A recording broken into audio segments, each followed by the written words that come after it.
마태복음 5장에서 6장, 7장을 산상수훈이라 이미 수없이 저희들이 많이 들었습니다. 어떤 분이 이런 말을 했습니다. 날마다 마태복음 이 산상수훈을 다 읽는다면 그는 인생이 완전히 달라질 것이다.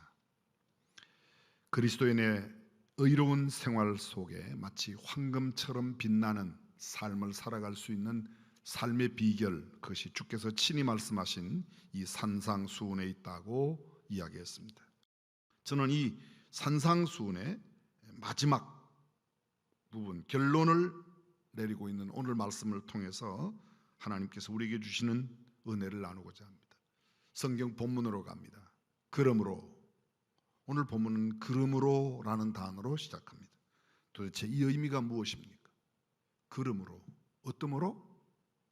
이 전 구절을 이해하지 못하면, 어쩌면 이 산상수훈 앞의 내용 말씀으로 하신 그 예수님의 말씀을 이해하지 못하면 이 마지막 결론의 의미가 별로 다가올 수 없다는 이야기입니다. 그러므로라는 말을 이해하기 위해서 바로 이 말씀 전에 나오는 말씀을 보면 이렇게 나와 있습니다. 21절, 나더러 주여 주여 하는 자마다 천국에 다 들어갈 것이 아니요 다만 하늘에 계신 내 아버지의 뜻대로 행하는 자라야 들어가리라.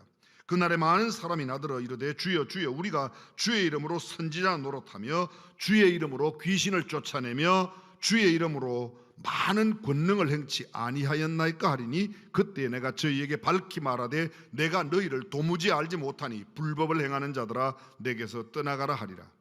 참으로 엄중한 경고의 말씀이 아닐 수 없습니다. 그들은 예수님을 주님이라고 부르는 신앙적인 지식을 갖고 있습니다. 종교 형식과 예배 형태도 익숙히 잘 알고 있습니다. 그들은 선지자 노릇하며 귀신을 쫓아내고 권능을 행했습니다. 많은 기적과 이적을 행했습니다. 상당한 신앙적인 체험을 그들의 삶 속에 가지고 있습니다. 그런데 왜 그들이 주님으로부터 책망과 버림의 대상이 되고 있을까요? 그 이유는 딱 한 가지, 21절, 아버지의 뜻대로 행치 아니하는 어떤 기적도, 어떤 이적도, 어떤 권능과 능력도 아버지의 뜻 가운데 있지 아니하면 모두가 헛것이라는 겁니다. 하나님의 뜻대로 행하는 삶이 전적으로 결핍되어 있었기 까닭에 그들은 하나님으로부터 버림받는 겁니다. 우리 주님으로부터 완전히 폐기 처분당하고 있습니다. 하나님의 뜻을 벗어난 그들의 신앙 지식, 경이로운 신비한 체험, 그들의 모든 능력과 이적들 아무 의미가 없다는 말입니다. 주님은 말씀하십니다. 내가 너희를 도무지 알지 못하니 불법을 행하는 자들아 내게서 떠나가라. 자, 그리고 말씀하십니다. 누구든지 나의 이 말을 듣고 행하는 자는 그 집을 반석 위에 지은 지혜로운 사람 같으리니. 사랑하는 성도 여러분, 그날 마지막 날 심판의 날 주님 앞에 인정받고 칭찬받을 수 있는 삶과 신앙의 형태가 어떤 것입니까? 주님한테 버림받느냐, 선택받느냐, 인정받느냐, 주님께 칭송받느냐, 주님께 합당한 사람으로 우리가 계산받아 영원한 천국에 들어가느냐 들어가지 못하느냐 결정적인 내용이 무엇입니까?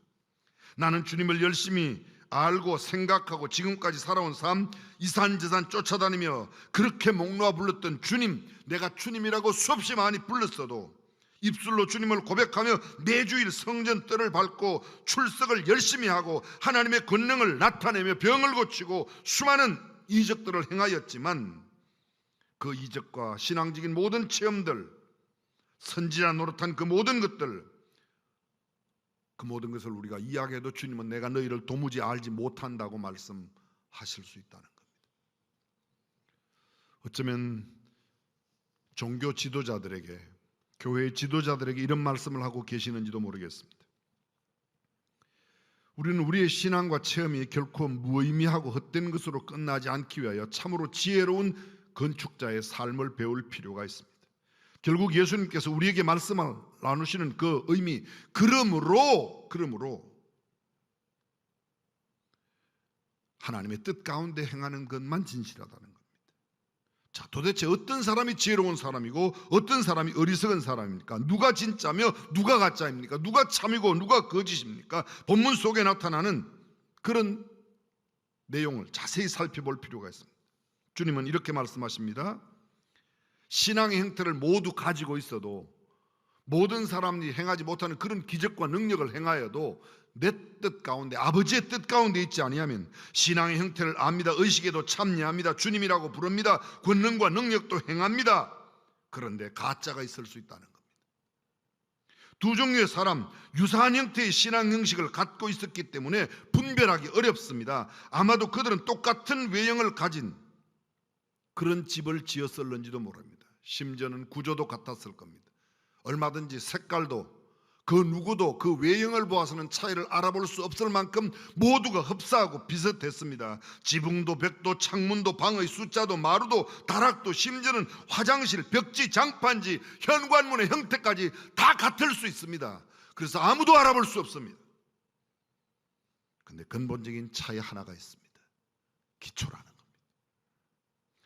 비가 내리고 창수가 내리고 바람이 불어 그 집에 부딪히기 전에는 결코 드러나지 않는 것, 외형으로서는 하등의 차이가 아무것도 없습니다. 그러나 어느 날 비바람이 세차게 불고 창수가 몰려왔습니다. 두 집의 차이는 만인 앞에 현저하게 드러났습니다. 그 차이는 기초 때문이라고 말합니다. 오늘 본문의 지혜로운 사람의 기초는 반석이라고 말하고 주님의 말씀을 듣고 행하는 자라고 기록하고 있습니다. 들어도 행치 않는 자, 입술로는 아멘 아멘 하지만 하나님의 말씀을 받을 때는 굉장히 은혜를 받은 것 같지만 삶의 현장에서 그 말씀대로 살아가는 인격의 변화, 삶의 변화, 생활의 변화가 없다면 그것은 마치 모래 위에 집을 짓는 어리석은 사람과 같다고 성경은 말씀합니다. 건축의 가장 중요한 것이 무엇이냐? 아무리 강조해도 부족할 만큼 더 강조해야 될 것, 그것이 바로 기초라는 겁니다. 본문과 같은 내용을 기록한 누가복음 6장 48절에는 주의 말씀을 듣고 행하는 지혜로운 사람을 표현하기를 집을 짓되 깊이 파고 주초를 반석 위에 놓은 사람이라고 말합니다. 모래 위에 집을 짓는 것과 반석 위에 집을 짓는 것, 무슨 뜻입니까? 모래 위에 집을 짓는 사람은 집을 쉽게 빨리 짓기 위하여 과정을 무시하고 또 깊이 생각하지 않습니다. 그냥 세우는 겁니다. 장기적인 안목 없이 현실주의로만 생각합니다. 모양과 형식은 갖추어 모든 사람들이 보기에 비슷합니다. 좀 쉬운 말로 말씀드리면 예수 잘 믿는 사람의 외형의 모습은 다 흉내를 잘 내는데 깊이가 없습니다. 신앙심, 그 마음속 깊은 곳에 자리한 주님을 향한 진정한 마음이 결여되어 있습니다. 반석 위에 세운 사람, 어떤 사람입니까? 그는 지혜로운 사람입니다. 원문에 보면 지혜로운 사람이란 말은 생각이 깊은 사람이란 뜻입니다. 그는 생각이 깊은 사람, 사려 깊은 사람입니다. 그냥 아무렇게나 하지 않습니다. 행동하기 전에 먼저 깊이 생각합니다. 이것이 말씀에 맞는가, 이것이 주께서 말씀하신 내용대로 합당한가를 먼저 생각한다는 겁니다. 미국의 뉴욕의 엠파이어 스테이트 빌딩, 한국의 63 빌딩, 우리가 세계적으로 알고 있는 두바이의 빌딩, 모든 빌딩의 그 큰 특징이 무엇입니까? 그들 모두가 다 기초가 견고하다는 겁니다. 수년 전 중국의 운남성 자오퉁시의 루텐현 일대에 발생한 강진으로 약 400여 명이 사망했습니다. 실종자도 많이 있었습니다. 그런데 거기에 1949년도에 지은 목조 건물 하나만 멀쩡하게 서 있었습니다. 성도상보라고 하는 신문에 따르면 이 지진의 중심 지역인 루테현, 룽트우산, 이게 뭐 한국말로 말하면 용두산인데요. 3층 목조 건물이 붕괴되지 않아서 그 안에 잠자고 있던 어린아이 2명이 생명을 그대로 보존했다는 기사를 냈습니다. 거의 모든 오래된 건축물들은 폐허로 변했는데 3층짜리 이 목조 건물만 무너지지 않았다는 겁니다. 신문은 산처럼 우뚝 솟은 모양을 이야기하면서 외연 흘립이라, 외모는 굉장히 허술한 모습인데 유연하게 서 있는 그 모습을 그렇게 표현했습니다. 지진 발생 당시 목조 건물 아래층에서는 2명의 어린아이가 달게 잠을 자고 있었는데 집이 무너지지 않은 까닭에 살아날 수 있었다는 겁니다. 사람들이 전문적으로 그 건물이 왜 무너지지 않았는가, 2가지의 특징을 캐냈습니다. 하나는 그 집이 기초가 견고했다. 2번째는 목조 건물 가운데도 유연성이 그것을 견뎌냈다는 겁니다. 강하기만 한 것은 좋은 것이 아닙니다. 강하면 부서집니다. 강하면 부러진다는 말이 있습니다. 대나무는 부러지지 않습니다. 유연성 때문입니다. 견고한 말씀 위에 서 있지만 진리, 본질이 아닌 것에 내가 어떤 공격을 받아도 유연하게 대처할 수 있는 유연성입니다. 물론 오늘 본문의 말씀은 견고한 기초를 이야기하는 겁니다. 그러나 지나친 견고함이 무너짐의 원인이 된다. 조금 전에 언급하였던 이 운남성의 집 다 무너졌을 때 기자들이 쓴 내용 가운데 이런 내용을 썼습니다. 주위의 건물들은 두부모처럼 무너앉았지만 이 목조 건물만 견고하게 서 있다. 목조 건물은 흔들림을 흡수해낼 수 있는 유연성이 있었다는 겁니다. 그렇습니다. 근저히 서 있는 빌딩의 이유가 무엇인가? 견고한 기초라는 겁니다. 목수의 아들로서 목수의 삶을 가장 잘 아는 예수님께서 사도 유다의 입을 통해서 우리에게 주시는 말씀이 있습니다. 유다서 20절입니다. 사랑하는 자들아, 너희는 너희의 지극히 거룩한 믿음 위에 자기를 건축하며, 믿음 위에 건축하며. 성경은 그 말씀에 근거한 삶을 믿음이라고 말합니다. 사랑하는 성도 여러분, 저와 여러분 지혜로운 자입니까? 어리석은 자입니까? 진짜입니까? 가짜입니까? 참입니까? 거짓입니까? 우리는 지금 진리에 속해 있습니까? 아니면 비진리 속에 속고 있습니까? 외형만 가지고 있습니까? 아니면 내실도 견고한 기초 가운데 두고 있는가? 물어야 됩니다. 견고한 기초가 없이는 결국은 무너져 버립니다. 저와 여러분의 건축은 믿음의 터 위에 흔들리지 않는 예수 그리스도의 반석 위에 하나님의 말씀 가운데 신앙의 집을 아름답게 건축하는 저와 여러분이 될 수 있기를 주님의 이름으로 축원합니다.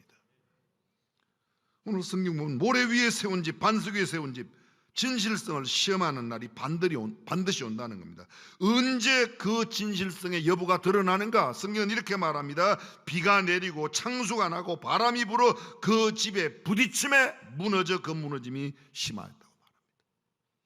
모래 위에 지은 집이 무너질 때가 언제였습니까? 비가 내릴 때입니다. 창수가 그 집에 부딪혀 바람이 불어올 때입니다. 그 집에 부딪힐 때입니다. 평소에는 알지 못합니다. 위기였대야 알 수 있습니다. 지금이야말로 참신앙의 모습을 보여줄 때입니다. 어느 때요? 코로나19의 위기 때에 많은 사람들이 예배를 두려워합니다. 모임도 두려워합니다. 저는 모임을 두려워하지 말고 무조건 모이라는 말씀은 아닙니다. 적어도 방역수칙을 잘 지키라는 말은 100번 1000번 강조해도 오히려 약할 겁니다. 그러나 예배를 무기력화시키고 예배를 무시하고 예배 금지, 누가 예배 금지를 할 수 있는 명령을 할 수 있습니까? 세상에 그 누가? 모임을 좀 자제해 주십시오. 100번 이해하는 말입니다. 그러나 예배를 금지한다. 지난주 법정에서 예배 금지는 과한 거라고, 예배 금지는 안 된다고 내렸습니다. 우리가 정말 바르게 알아야 될 내용이 있습니다. 위험이 닥쳐올 때, 시험이 닥쳐올 때 위기를 만나야 알 수 있습니다. 결정적인 그런 순간은 반드시 오고야만 합니다. 이것을 우리는 인생의 역경이라고 말합니다. 시험이라고 말합니다. 환난이라고 말합니다. 우리 인생의 여러 날을, 이런 날을 맞이할 때 역경 속에서 내 신앙은 견고하게 서 있는가? 시련이 찾아올 때, 인생의 역경이 찾아올 때, 시험과 아픔과 질병이 찾아올 때, 내게 위기가 찾아올 때, 그때도 내 신앙은 여전히 견고한가? 한 걸음 더 나아가 죽음이 눈앞에 다가올 때도 흔들리지 않는 신앙의 모습을 갖고 있는가? 사랑하는 성도 여러분, 어떤 환경, 어떤 처지에도 주님을 향한 우리의 중심, 말씀 위에 우리의 세우는 그 신앙의 집이야말로 견고하게 서 있을 수 있기를 주님의 이름으로 축원합니다. 현대의학이 불치의 병이라고 말하는 이른바 병원에서의 사형 선고를 받았을 때에도 내 속에 있는 신앙은 어떻게 움직여야 할 건가? 그래, 주님을 향해서. 그 많던 재산을 다 잃어버리고 수많은 사람들이 부러워하는 그 명예를 다 잃어버리는 한이 있더라도 나는 결코 주님은 떠나지 않으리라. 그것이 신앙입니다. 지금 우리들 앞에 좋은 직장이 있습니다. 그러나 어떤 날 그 직장을 잃어버리게 될 때 저와 여러분은 어떤 반응을 하실 건가요? 지금 내 주변에는 관심과 사랑을 주는 사람이 많이 있습니다. 그러나 그들 친구가 내 곁을 다 떠나갈 때, 나 홀로 남을 때, 고독하고 적적하고 외롭고 쓸쓸할 때, 가진 것이 있을 때는 모르지만 이 가진 것이 다 없어질 때, 내가 지금 누리고 있는 이 높은 지위와 명성에서 이 모든 것들을 다 잃어버릴 때, 그리고 게다가 그 위에 지붕에는 비가 쏟아집니다. 벽에는 바람이 세차게 불어 주초를 때립니다. 그럴 때도 견고하게 서 있을 수 있나요? 그것이 참된 신앙의 모습입니다. 베드로전서 4장 12절에서 사도 베드로는 다음과 같이 말합니다. 사랑하는 자들아, 너희를 시험하려고 오는 불시험을 이상한 일 당하는 것 같이 이상히 여기지 말고, 이런 시련이 주의 백성의 집을 두드릴 때, 이런 역경과 곤경이 인생의 창문을 녹갈 때, 내 인생의 앞길에 말할 수 없는 어려운 시험과 흑암의 구름이 닥쳐올 때 저와 여러분 어떻게 반응할 것입니까? 사랑하는 성도 여러분, 어떤 환경, 어떤 시험, 어떤 역경이 나를 공격해 와도 주님을 향한 우리의 신앙의 중심만큼은 견고하게 서 있고 말씀 위에 흔들리지 아니하는 저와 여러분이 되어야 할 줄로 믿습니다. 더 중요한 건 마지막 심판날 우리 주님 앞에 서게 될 때 주께서 나를 인정하실는가? 우리는 이미 다 알고 있습니다. 나더러 주여 주여 하는 자라고 다 인정받는 게 아니라고. 고린도후서 5장 10절에 보면 이는 우리가 다 반드시 그리스도의 심판대 앞에 드러나 각각 선악간에 그 몸으로 행한 것을 따라 받으려 함이라. 사랑하는 성도 여러분, 저와 여러분 예수는 믿지만 그 믿음의 기초에서 어떤 행함으로 인생을 살아왔습니까? 아니 지금 살고 계십니까? 바울은 고린도전서 3장 10절에서 이렇게 설명합니다. 내게 주신 하나님의 은혜를 따라 내가 지혜로운 건축자와 같이 틀을 닦아두매 다른 이가 그 위에 세우나 각각 어떻게 그 위에 세우기를 조심할지니라. 이 닦아둔 것 외에 능히 다른 틀을 닦아둘 자가 없으니 이 틀은 곧 그리스도 예수라고 말합니다. 예수 그리스도를 주님의 말씀을 내 반석으로 내 기초로 삼지 아니하면 다 헛살아. 계속해서 12절입니다. 만일 누구든지 금이나 은이나 보석이나 나무나 풀이나 지프로 이 터 위에 세우면, 그렇습니다, 말씀은 같은 틀을 사용하였지만 지어지는 집의 종류가 다르다는 겁니다. 똑같이 하나님의 말씀 위에 똑같이 예수 그리스도를 기초로 두었는데 어떤 사람은 금이나 은이나 보석으로 세우고 어떤 사람은 나무나 지피나 풀로 세운다는 겁니다. 우리는 지금 무엇으로 세우고 있습니까? 13절 각각 공력이 나타날 터인데 그날의 공력을 밝히리니 이는 불로 나타내고 그 불이 각 사람의 공력이 어떠한 것을 시험할 것임이니라. 만일 누구든지 그 위에 세운 공력이 그대로 있으면 상을 받고 누구든지 공력이 불타면 해를 받으리니, 어떤 해인지는 모르지만 분명히 성경은 이렇게 말합니다. 해를 받는다고 말합니다. 예수 그리스도를 기초로 시작했습니다. 믿음으로 시작했습니다. 말씀으로 시작했습니다. 근데 내가 지금 살고 있는 삶이 지피고 풀이고 나무 같다면 불의 공력에 다 타버려 해가 있다고 말합니다.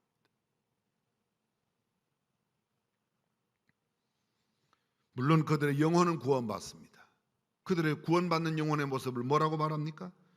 그러나 계속해서 성경이 말하는 그대로 자기는 구원을 얻되 불 가운데서 얻은 것 같으리라. 불 가운데서 구원을 얻은 것 같으리라. 생명은 건전했습니다. 야고보서 1장 22절은 말합니다. 너희는 도를 행하는 자가 되고 듣기만 하여 자신을 속이는 자가 되지 말라. 그렇습니다. 죽은 믿음이 아니라 산 믿음이, 행함 없는 믿음이 아니라 행함 있는 믿음이 우리를 변화시켜줍니다. 성경의 역사 속에, 세상의 역사도 마찬가지지만 바벨론은 탐욕과 재물을 기초로 세웠습니다. 무너졌습니다. 로마는 쾌락과 권세의 기초를 세웠습니다. 무너졌습니다. 헬라는 철학과 지식 위에 세웠습니다. 무너졌습니다. 현대의 나라들은 어디에 기초를, 아니 우리의 신앙은 무엇으로 지금 지어가는가?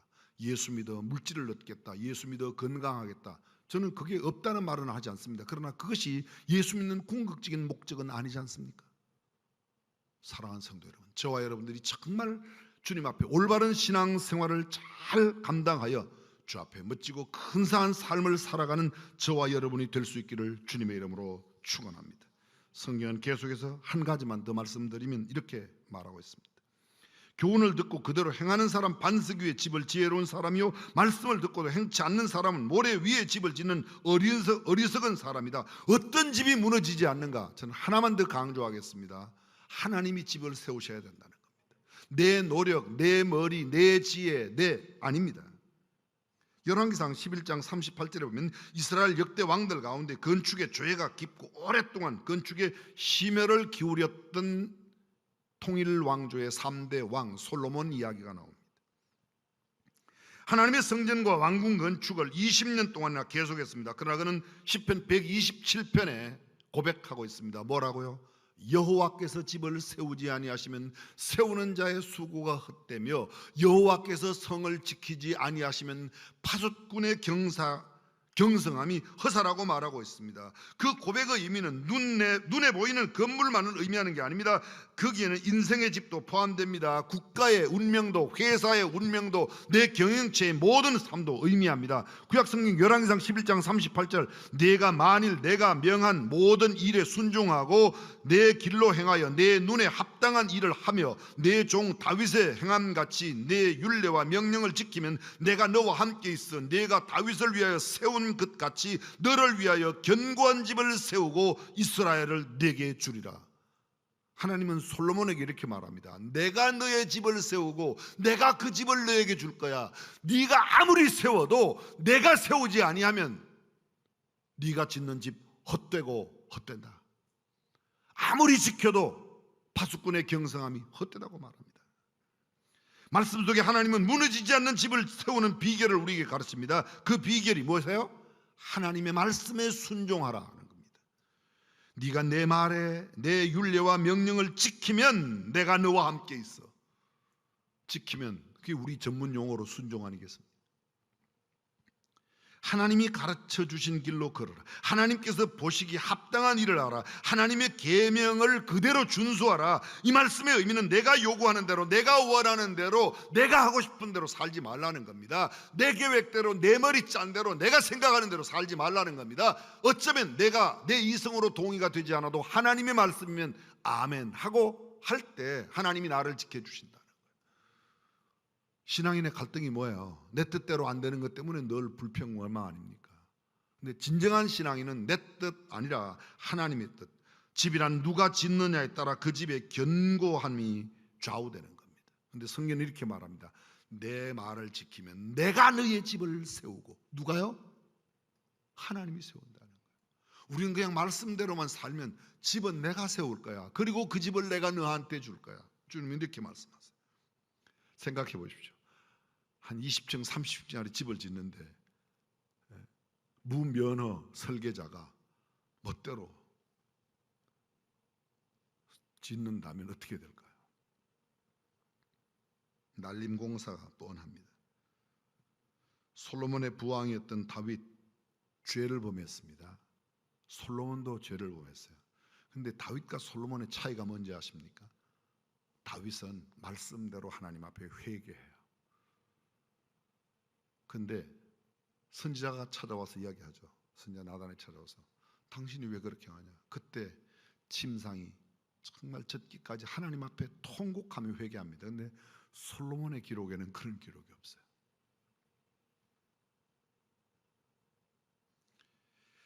자신의 실수나 허물, 과오를 정당화하려고 하지 않고 잘못됨을 고백하면, 예수 믿는 사람들이 거의 그런 것 같아요.